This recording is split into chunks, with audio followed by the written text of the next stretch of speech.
وعلى آله وصحبه وسلم تسليما كثيرا أما بعد. Falhamdulillah, puji dan syukur selalu dan senantiasa kita panjatkan kehadirat Allah Jalla wa'ala yang telah berfirman, wa in ta'uddu ni'matallahi la tuhsuha innal insana lazalumun kafar. Dan kalaulah kalian menghitung-hitung akan nikmat Allah atas kalian, la tuhsuha, niscaya kalian tidak akan mampu menghitungnya.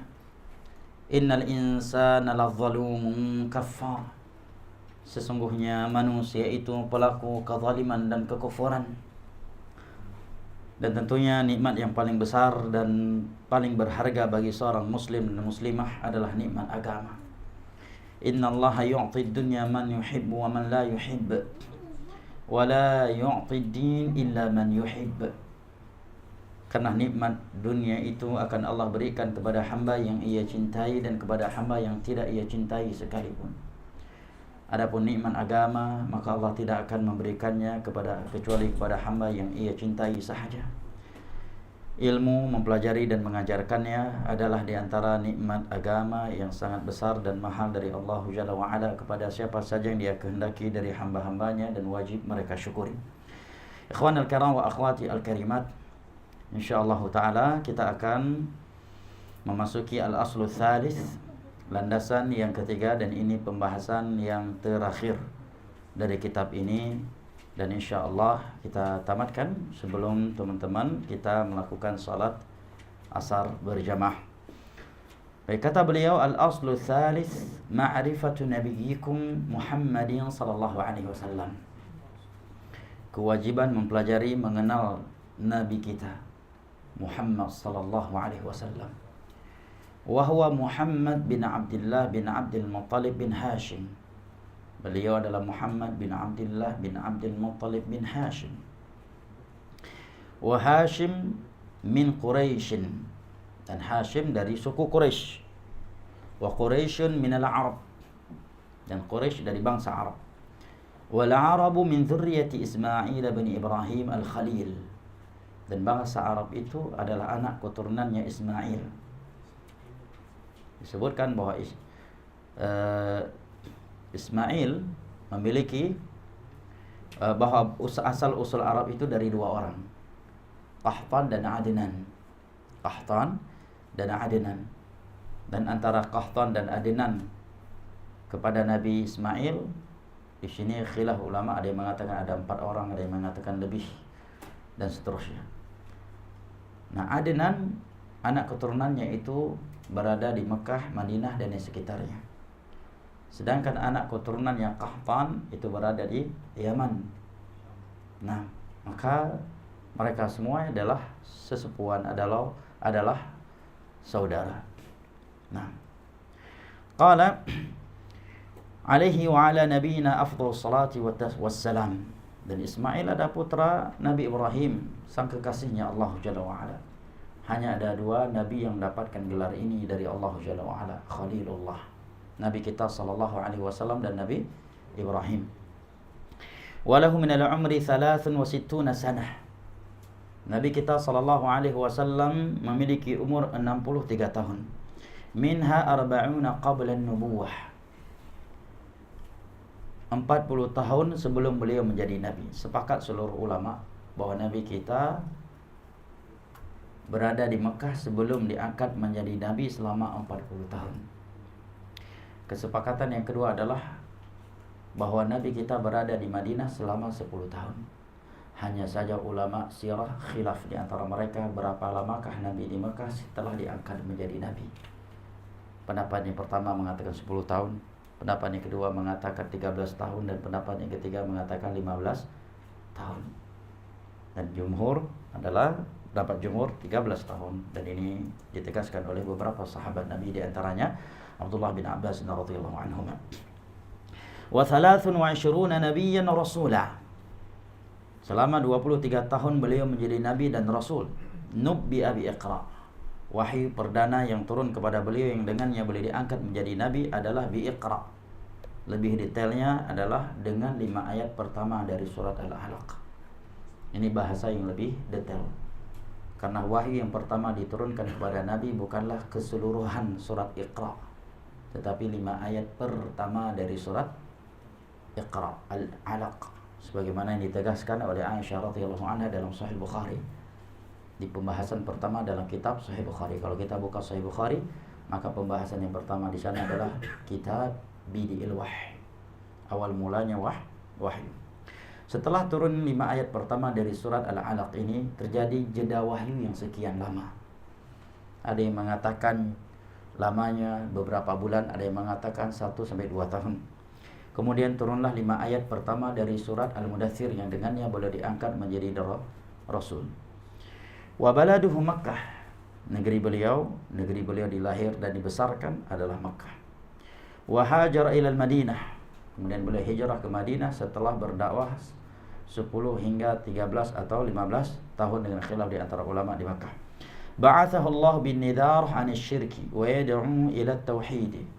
Beliau diutus oleh Allah Jalla wa Ala untuk memperingatkan manusia dari bahaya syirik dan menyuruh mereka kepada tauhid. Dan telah kita bahas pada beberapa pertemuan yang lalu bahwa pembahasan tauhid adalah pembahasan yang membuka dakwah para nabi sebagai materi yang diteruskan oleh mereka di dalam dakwah mereka dan juga sebagai materi penutup dakwah mereka.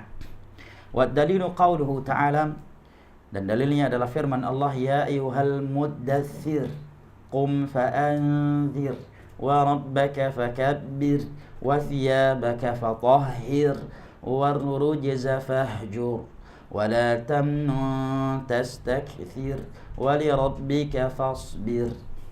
Ini dalil menerangkan bahwa Nabi diutus untuk membawa peringatan dari bahaya syirik dan menyuruh kepada tauhid. Wahai al-mudaththir, orang yang berselimut, qum fa'anzir, bangunlah engkau, maka berikanlah peringatan kepada manusia.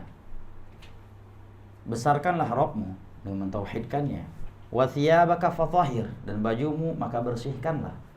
Dan tentunya di masa itu belum ada perintah salat, maka ini maksud dengan membersihkan baju di sini kata para ulama tafsir adalah membersihkan dari berbagai kotoran syirik. Warrujza fahjur, dan berhala-berhala yang disembah selain Allah maka jauhilah, tinggalkanlah. Wala tamnun tastakthir, kemudian Nabi diingatkan jangan merasa telah berjasa dan merasa telah berbuat banyak. Ini pendidikan Nabi aja diingatkan oleh Allah. Meskipun engkau telah berdakwah, telah melakukan berbagai perjuangan, jangan menggeer dengan agama Allah ini. Karena sejatinya bukan kita yang berjasa untuk Islam, tetapi Allah lah yang telah berjasa untuk kita. Nah, jangan kita merasa telah berjasa karena telah membangun masjid. Justru Allah lah yang telah berjasa untuk kita.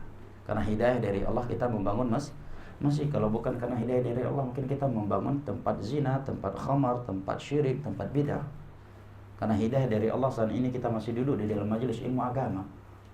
Mungkin kalau bukan hidayah dari Allah di waktu yang seperti ini, mungkin sebagian kita duduk di depan meja khamar, ada yang sedang berzina, ada yang sedang berjudi, bahkan mungkin ada yang sedang berbuat syirik dan bid'ah.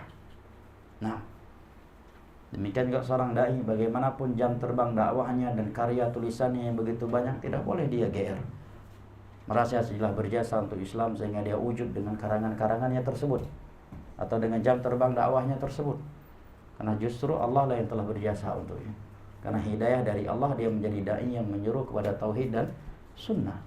Karena kalau bukan karena hidayah dari Allah, maka dia akan menjadi dai yang menyuruh kepada syirik dan bid'ah. Nah, jangan pernah GR dengan agama Allah. Yang hari ini kita murtad, hari ini Allah ciptakan orang lain yang lebih baik dari kita. Nah, agama Islam tidak butuh kepada kita, tetapi kitalah yang butuh untuk kepada agama Islam. Kita ingin ditolong oleh Allah di dunia, di alam barzah dan akhirat, maka ini agama Allah. Pelajari, amalkan, dakwahkan dan bersabarlah di atasnya. Ya ayyuhalladzina amanu in tansurullaha yansurkum wa yutsabbit aqdamakum. Wahai orang-orang yang beriman, jika kalian menolong agama Allah, niscaya Allah akan menolong kalian dan akan mengokohkan kalian di dalam alam barzah dan di akhirat kelak. Bahkan lebih dari itu Allah berfirman, dan ayat ini dibacakan oleh Nabi kepada para sahabatnya. Ya ayyuhalladzina amanu, wahai orang-orang yang beriman. Ketika ayat ini turun, siapa yang beriman jemaah? Saat itu Abu Bakar, Umar, Uthman, Ali, para sahabat beliau yang lainnya radhiyallahu anhum. Orang-orang yang telah membuktikan kesetiaan mereka untuk Islam ini. Orang-orang yang telah membuktikan bahwa mereka lebih mencintai nyawa Nabi daripada nyawa mereka sendiri. Nah, tetapi Allah turunkan ayat ini dan Nabi bacakan ayat tersebut kepada mereka. Ya ayyuhalladzina amanu may yartadda minkum an dinihi fasawfa ya'tillahu biqaumin yuhibbuhum wa yuhibbunah. Adillatin 'alal mu'minina 'izzatin 'alal kafirin. La yakhafuna lawmata la'im. Wahai orang-orang yang beriman, siapa saja yang murtad dari kalian, maka Allah akan gantikan dia dengan orang lain yang dicintai oleh Allah. Mereka mencintai Allah, mereka rendah hati kepada kaum mukminin, mereka bersikap tegas kepada orang-orang kafir, mereka berjihad di jalan Allah dengan harta mereka, dengan diri-diri mereka. Wala yakhafuna lawmata la'im, dan mereka tidak pernah takut akan celaan dan caci makian orang-orang yang mencelanya. Juga ayat yang semana dengan ini Allah firmankan, in tatawallaw yastabdil qauman ghairakum wa la yakunu thumma la yakunu amsalakum. Dan ini dibacakan oleh Nabi kepada para sahabatnya. Seandainya semua kalian hari ini berpaling, bayangkan kalau secara logika Abu Bakar, Umar, Utsman, Ali dan para sahabat yang lainnya berpaling dari dakwah Nabi saat itu, mungkin kita akan berkata mungkin Nabi nggak bisa berdakwah lagi, nggak ada yang bantu beliau, nggak ada panitia kajian lagi dan sebagainya. Tapi Allah katakan seandainya semua kalian berpaling meninggalkan Muhammad seorang diri, Allah akan lenyapkan kalian semua dan Allah akan ciptakan hamba-hambanya yang baru, dan mereka tidak akan seperti kalian pengecutnya, pelitnya, penakutnya dan buruknya. Ini ayat hendaknya kita utarakan kepada diri kita. Maka sekali lagi Allah katakan dalam surat Al-Hujurat, balillahu yamunnu 'alaikum an hadakum lil iman. Bukan kalian yang sudah berjasa, tetapi Allah lah yang telah berjasa untuk kalian. Karena hidayah dari Allah kalian beriman, tidak menjadi kafir. Karena hidayah dari Allah kita bertauhid, tidak melakukan syirik. Karena hidayah dari Allah kita mengikuti sunnah Nabi SAW, tidak melakukan bid'ah. Karena hidayah dari Allah kita saat ini menuntut ilmu. Kalau bukan karena hidayah dari Allah, mungkin saat ini na'udzubillah sedang berzina, sedang minum khamar, sedang merokok, sedang dalam diskotik, bahkan lebih buruk dari itu sedang berbuat syirik dan bid'ah, atau minimalnya sedang berbuat hal yang sia-sia. Maka kata para ulama, apapun yang telah kita lakukan untuk agama ini jangan pernah GR. Nabi aja dididik oleh Allah agar tidak GR. Wala tamnu tastakthir. Jangan engkau merasa telah berjasa dan telah merasa telah berbuatnya banyak. Lebih dahsyat dari ini jemaah dimuliakan Allah, ada sebuah hadis yang sahih. Nabi menyebutkan seandainya ada orang di dunia ini semenjak lahirnya hingga matinya diseret dengan wajahnya ke tanah karena membela agama Allah, mengamalkan agama Allah. Kemudian dia dibangkitkan di hari kiamat, dihisab oleh Allah, maka dia akan meremehkan semua apa yang telah ia alami di dunia itu. Semula ini. Kenapa demikian? Karena sebesar-besarnya nikmat yang Allah berikan kepada kita, sebesar-besarnya kebaikan yang telah kita lakukan di jalan Allah Jalla wa'ala, itu tidaklah seberapa jika dibandingkan dengan dosa-dosa yang telah kita lakukan. Apalagi jika dibandingkan dengan nikmat-nikmat Allah. Karena nikmat Allah dihitung saja tidak mampu. Tidak mampu kita menghitungnya, apalagi mensyukurinya. Sekarang apa kebaikan yang telah kita lakukan untuk Islam? Ya, anggaplah pernah membangun 1000 masjid, telah membiayai anak yatim, orang miskin 1 juta orang dari mereka, sehingga bisa hafiz Al-Quran 1 juta orang dari mereka. Ya, anggaplah setiap hari kita bersedekah 1 miliar di jalan Allah.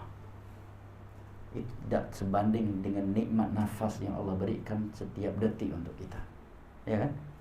Belum lagi dengan nikmat mata, nikmat tangan, nikmat kaki, nikmat kepala, nikmat jantung. Lebih dari itu adalah nikmat tauhid dan sunnah yang lebih mahal daripada dunia beserta isinya. Maka Nabi katakan dia akan remehkan itu semuanya. Dia tidak menganggap perjuangan yang dia lakukan seumur hidup tersebut, sehingga yang karena perjuangan tersebut dia diseret dengan wajahnya ke tanah sampai meninggal dunia. Dari semenjak lahirnya sampai meninggal dunia dia diseret dengan wajahnya ke tanah. Ketika menghadap kepada Allah, dia meremehkan itu semuanya. Dia enggak menganggap itu semua sesuatu yang sudah luar biasa darinya. Nah, ikhwan al-kiram wa akhwati al-karimat, bayangkan Nabi kita saja Allah ingatkan dengan ini.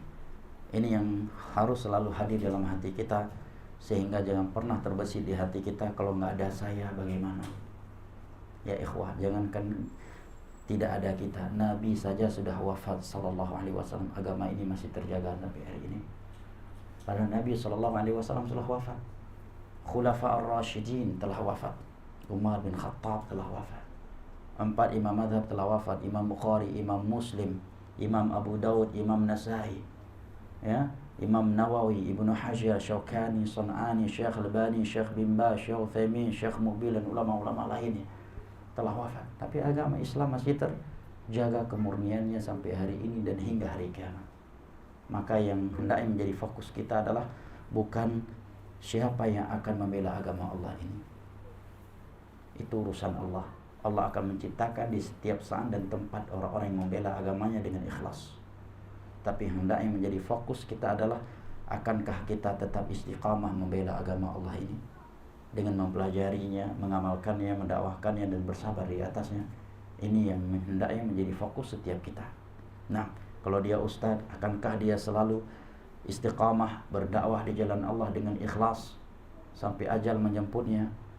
Akankah saya akan selalu belajar sampai akhir hayat? Akankah saya tetap di atas tauhid? Akankah saya tetap menjadi seorang donatur yang dermawan untuk agama ini dengan ikhlas sampai akhir hayat aku? Ataukah suatu saat mungkin aku akan terhentikan karena ketidakikhlas dan sebagainya? Ini yang hendaknya menjadi fokus kita. Yang menjadi fokus kita bukan siapakah yang akan menolong agama Allah, karena itu memang urusan Allah. Tapi hendaknya menjadi fokus kita, setiap dari kita adalah, akankah kita selalu menolong dan mengamalkan agama Allah Jalla wa'ala hingga akhir hayat kita. Wala tamnu tastakthir. Jangan sekali-kali engkau merasa telah berjasa dan telah berbuat banyak. Wa li rabbika fasbir. Dan bersabarlah engkau karena Rabbmu. Dan kita menuntut ilmu agama ini adalah bentuk sabar kita karena Allah. Kalau antum nggak sabar karena Allah, nggak mungkin kita bertahan sampai berhari-hari duduk di sini, ya, belajar dan menuntut ilmu agama. Dan ini bagian dari sabar karena Allah Jalla wa'ala. Kemudian kata beliau, makna qum fa'andir adalah yunziru 'ani syirki wa yad'u ila tauhid, memperingatkan manusia dari bahaya syirik dan menyuruh mereka kepada tauhid. Wa rabbaka fakabbir, dan Rabbmu maka bertakbirlah, maksudnya azimhu bitauhid, agungkanlah ia dengan pengesaan kepadanya. Wa thiyabaka fatahhir, maknanya adalah tahhir a'malaka 'ani syirk, bersihkan amalan-amalanmu itu dari syirik. Warrujza fahjur, maknanya ar-rujuz adalah al-asnam, berhala-berhala yang disembah selain Allah. Makna fahjur adalah tarkuha wa ahliha, atau ahluha. Tarkuha wa ahliha, meninggalkannya dan orang-orang yang menyembahnya. Kemudian kata beliau, wal bara'atu minha wa ahliha, berlepas diri dari penyembahan kepada selain Allah tersebut dan para pelakunya, sebagaimana ayat tentang Nabi Ibrahim yang telah kita simak pada pertemuan berikut sebelumnya.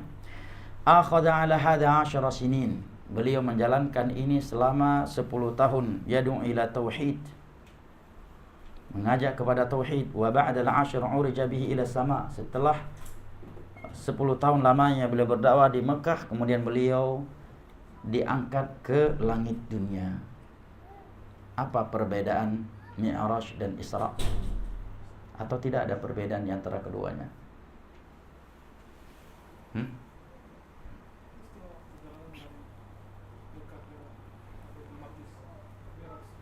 Ahsan. Isra dan Mi'raj seringkali disebutkan dengan sekali sebutan, padahal kedua-duanya hal yang berbeda. Namun disebutkan dalam sekali sebutan karena terjadi di satu waktu yang sama, yaitu di satu malam. Isra adalah perjalanan Nabi kita sallallahu alaihi wasallam di malam hari dari Makkah Al-Mukarramah, Masjidil Haram, ke Baitul Maqdis menggunakan burak. Sedangkan Mi'raj adalah naiknya Nabi kita sallallahu alaihi wasallam ke Sidratul Muntaha dengan ditemani oleh Jibril menggunakan Mi'raj. Mi'raj itu bahasa Arab artinya alatul uruj, alatus su'ud, alat bahan yang digunakan untuk naik. Kalau bahasa kita tangga. Bagaimana hakikatnya? Wallahu a'lam bishawab, itu tidak diterangkan. Yang diterangkan cuma burak, bagaimana bentuknya, ya kan? Bahwa bentuknya antara kuda dan keledai. Setiap satu langkahnya sejauh mata memandang. Nah, baik, ini Al-Isra wal Mi'raj. Jadi jangan tersamarkan ya. Isra adalah perjalanan beliau dari Mekah ke Baitul Maqdis menggunakan buraq di malam hari, sedangkan Mi'raj naiknya beliau ke Sidratul Muntaha menggunakan alat naik dan ditemani oleh Jibril alaihi salam. Beliau di'irajkan ke langit dunia dan diwajibkan salat 5 waktu di sana. Wa shalla fi Makkah thalatha sinin. Dan beliau sempat melaksanakan salat selama 3 tahun di Mekah, namun dengan cara yang belum sempurna seperti ketika beliau telah pindah ke Madinah. Wa ba'daha umira bil hijrah ila Madinah. Setelah 13 tahun lamanya beliau sallallahu alaihi wasallam di Mekah, beliau diperintahkan oleh Allah untuk hijrah ke Madinah. Maka hijrah beliau atas perintah Allah Jalla wa Ala, karena takut kepada kaum musyrikin, bukan takut hilang dunianya. Wal hijrah, dan hijrah itu fariidatun ala hadhihi al-ummah min baladi syirki ila baladi Islam. Hijrah adalah suatu kewajiban atas umat ini berpindah dari negeri syirik ke negeri Islam. Wa hiya baqiyatun ila an taquma as-saah. Dan hijrah itu hukumnya wajib, tetap wajib sampai tegaknya hari kiamat. Dan hijrah secara bahasa, secara etimologi artinya at-tark, meninggalkan. Dan hijrah kata yang terpakai di dalam Al-Quran dan As-Sunnah, bukanlah kata yang diidentikan dengan kelompok-kelompok tertentu dan sebagainya. Banyak Al-Quran dan hadis yang menggunakan kalimat hijrah, baik berbentuk fi'il ataukah berbentuk masdar. Nah, ini arti hijrah secara etimologi, at-tark. Hijrah, seorang yang bertobat karena dikatakan hijrah karena dia telah meninggalkan keburukan masa lalunya. Dan Nabi SAW bersabda di dalam hadisnya, wal muhajir man hajara ma'siyatallah. Hijrah yang sesungguhnya adalah meninggalkan maksiat kepada Allah. Inilah arti hijrah. Dan hijrah secara umum terbagi menjadi beberapa hal. Yang pertama, hijrah dengan berpindah dari satu tempat ke tempat yang lainnya, ya. Dari negeri kafir yang dimana di situ dia tidak bisa mengamalkan Islam kepada agama Islam, negeri Islam yang dia di situ bisa mengamalkan agama Islam. Yang kedua, hijrah dari amalan, dari syirik berpindah ke tauhid, dari bid'ah berpindah ke sunnah, dari maksiat berpindah kepada kesalehan. Yang ketiga, kata Syekh Utsaimin, hijrah dari orang, ya, dari orang yang tidak baik kepada orang yang baik demi menjaga agamanya. Ini juga bagian dari hijrah, ya, yang Allah dan Rasulnya anjurkan kepada kita. Baik, secara umum hijrah adalah berpindah dari maksiat kepada ketaatan kepada Allah Jalla wa Ala. Ikhwan al-kiram wa akhwati al-karimat, kemudian beliau mengatakan wa dalil qauluhu ta'ala, dalil yang menerangkan kepada kita wajibnya hijrah adalah firman Allah Jalla wa Ala, innal ladina tawaffahumul malaikatu zalimi anfusihim qalu fima kuntum qalu kunna mustad'afina fil ardh qalu alam takun ardullahi wasi'atan fatuhajiru fiha faulaika ma'wahum jahannam wa sa'at masira illa almustad'afina minar rijali wan nisa'i wal wildani la yastati'una hilatan wa la yahtaduna sabila faulaika asallahu an ya'fu anhu wa kana Allahu 'afuwan ghafura. Sesungguhnya mereka yang diwafatkan oleh malaikat dalam keadaan zalim terhadap diri mereka karena masih bertahan di Mekah dan tidak ikut hijrah ke Madinah.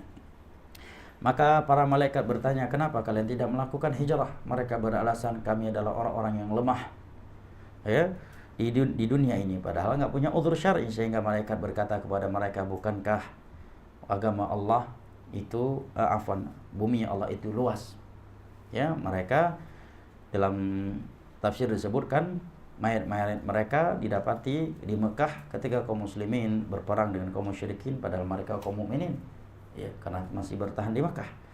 Maka para malaikat bertanya kepada mereka, kenapa dengan kalian?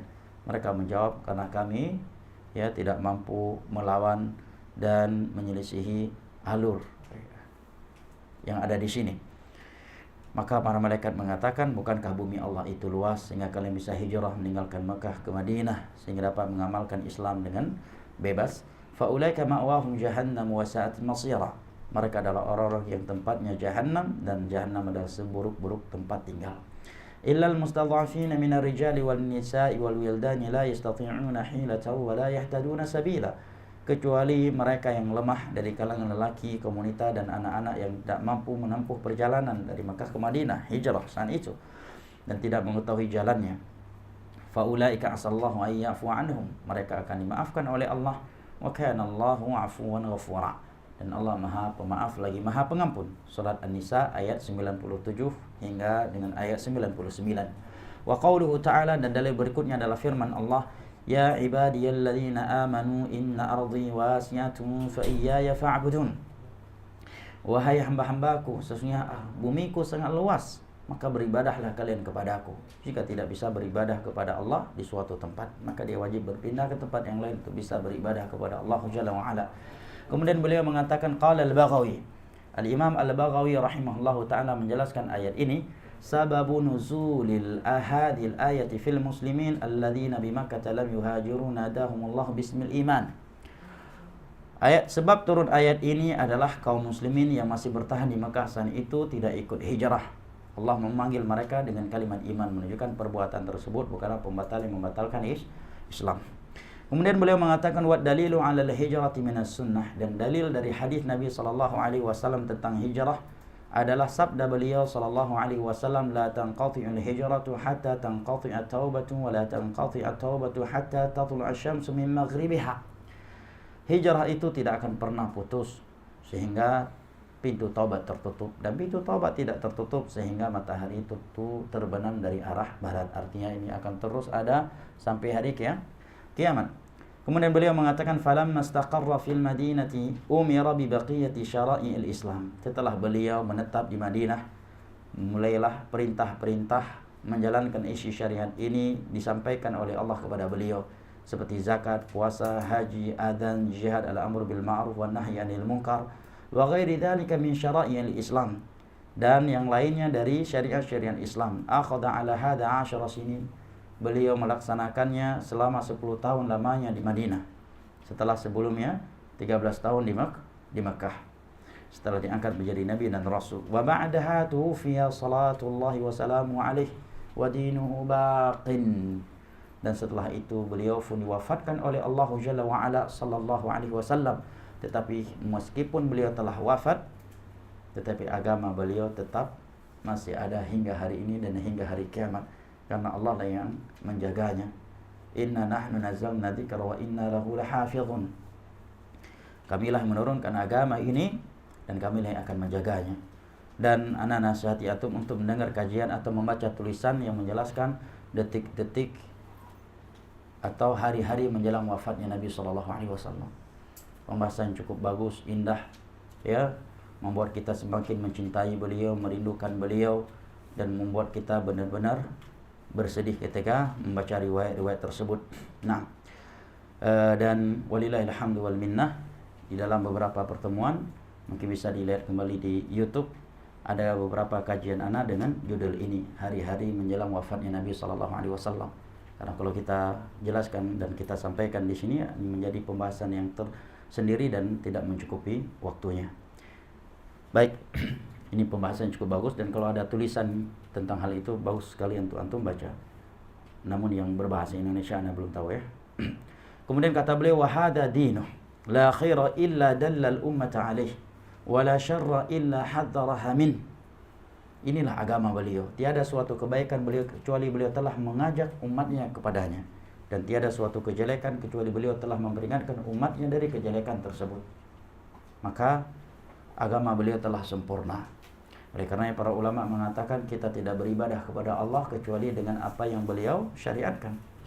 Dan kebaikan paling besar yang beliau tunjukkan kepada umatnya adalah tauhid. Kemudian segala sesuatu yang dicintai oleh Allah dan ridhainya. Wasyarrul ladzi hadzaraha minhu, dan kejelekan yang beliau peringatkan umatnya darinya yang paling pertama adalah syirik, dan segala sesuatu yang dibenci oleh Allah Jalla wa Ala dan tidak disukai olehnya. Kemudian kata beliau, ba'athahu Allah ilan nasi kafah. Beliau diutus oleh Allah Jalla wa Ala kepada semua manusia, tidak hanya ke bangsa Arab. Maka tidak ada istilah Islam Somalia, Islam Timur Tengah, Islam Asia Tenggara, Islam Nusantara dan sebagainya.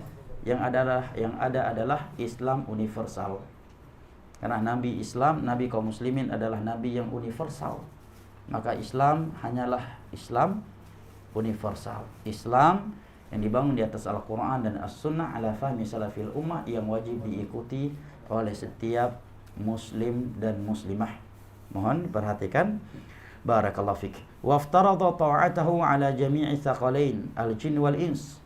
Allah Jalla wa Ala mewajibkan kita untuk taat kepadanya. Jin dan manusia semuanya wajib mentaati Nabi SAW.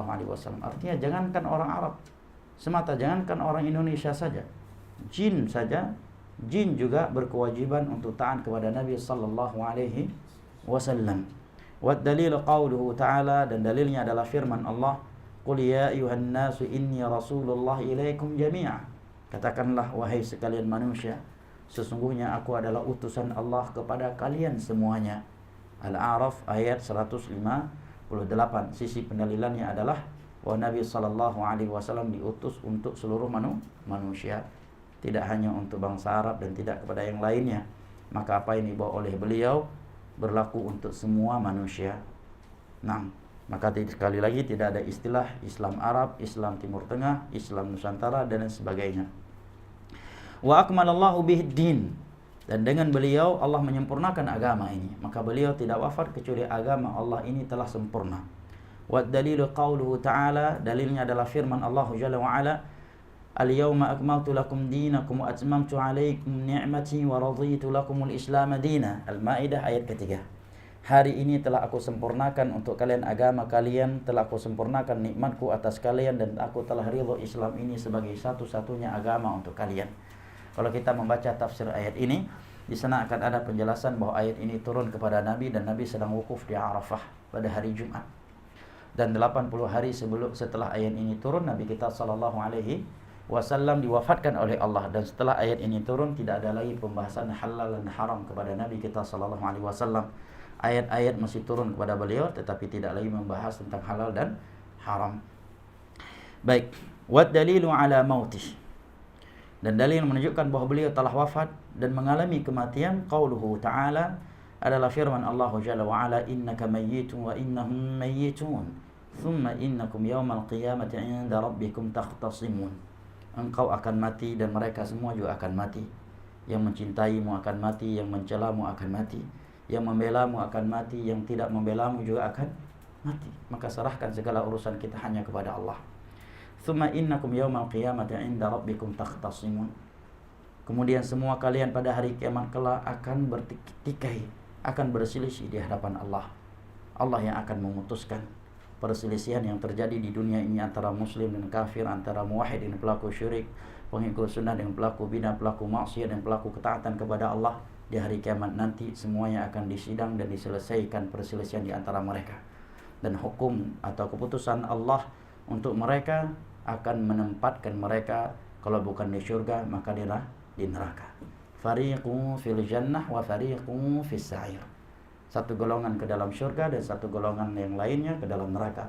Tidak ada manusia yang tidak bertempat di syurga tetapi tidak juga bertempat di neraka. Kalau bukan di neraka maka tempatnya syurga, kalau bukan di syurga maka tempatnya di dalam neraka. Ini tentunya sebuah hiburan untuk kita dan juga motivasi untuk kita semangat beribadah kepada Allah karena akan ada akhirat. Dan ini juga hiburan untuk kita tatkala seseorang terzalimi di dunia ini dan dia tidak mampu melawan orang yang menzaliminya, maka dia mengingat akhirat. Bahwa di akhirat nanti akan ada persidangan, akan ada qisas, semua mereka akan menghadap kepada Allah. Pelaku kezaliman dan korbannya akan sama-sama menghadap ke hadapan Allah dan saling bertikai dan berselisih di antara mereka di hadapan Allah. Kemudian Allah akan memutuskan hukumnya kepada mereka dengan keadilan, hikmah dan kasih sayangnya. Nah, ikhwan al-kiram wa akhwati al-kariman, kalau perkara di dunia yang kita alami ini tidak kita kembalikan ke akhirat, mungkin kita akan mati bunuh diri jemaah. Kita akan stres, dikit ada masalah stres, dikit ada masalah bunuh diri dan sebagainya. Tidak demikian dengan seorang mukmin.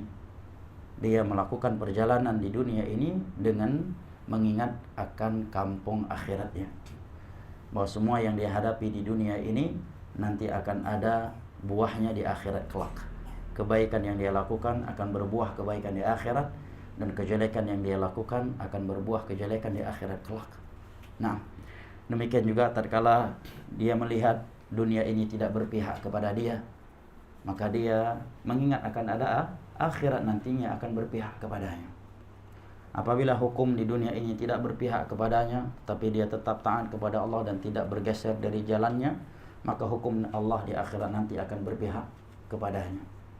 Apabila haknya diambil di dunia ini dan dia tidak mampu mengambilnya kembali, maka akan ada akhirat nanti yang nantinya dia akan mengambil haknya tersebut dengan bentuk yang lebih sempurna dan lebih menguntungkannya, dan seterusnya, sehingga dia terhibur di dalam perjalanannya menuju Allah Jalla wa'ala dan selalu termotivasi untuk berada di jalan Allah Jalla wa'ala. Kemudian beliau mengatakan wan nasu idza matu yub'atsun, dan manusia setelah mati itu akan dibangkitkan. Nah, akan dibangkitkan, bukan setelah mati dia udah selesai urusannya, sehingga begitu ada masalah di dunia ini dia langsung bunuh diri, dia mengira dengan bunuh diri akan selesai, padahal perjalanan setelah kematian jauh lebih panjang daripada perjalanan yang telah ia lakukan di dunia ini atau yang akan dia teruskan di dunia ini. Karena di alam barzah seseorang itu bisa jadi 1000 tahun, 2000 tahun lebih ataukah kurang dari itu, dan kondisinya di alam barzah hanya antara adab dan nikmat. Kalau bukan sedang diberikan adab, maka dia sedang diberikan nikmat hingga hari kiamat terjadi, kemudian datang hari kebangkitan. Nah, wa dalilu qauluhu ta'ala, dan dalil menunjukkan bahwa semua manusia apabila mereka telah mati akan dibangkitkan oleh Allah, baik yang kaya, yang miskin, ya, yang kuat, yang lemah, yang kafir, yang muslim, dan seterusnya.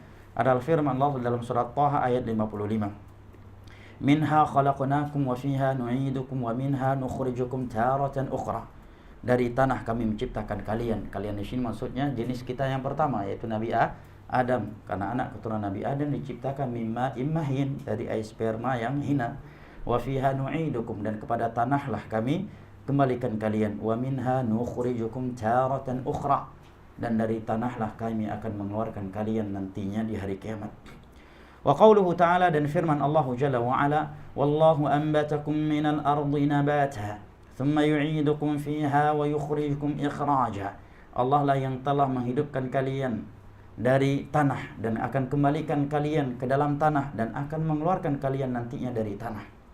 Nuh ayat 17 dan 18. Kemudian beliau mengatakan wa ba'dal ba'ts muhasabun. Setelah mereka dibangkitkan, maka mereka akan dihisab. Sebagian ulama mengatakan kalimat hisab secara umum ini mencakup hisab mizan, dan mereka akan dibalas oleh Allah Jalla wa ala dengan amalan-amalan mereka.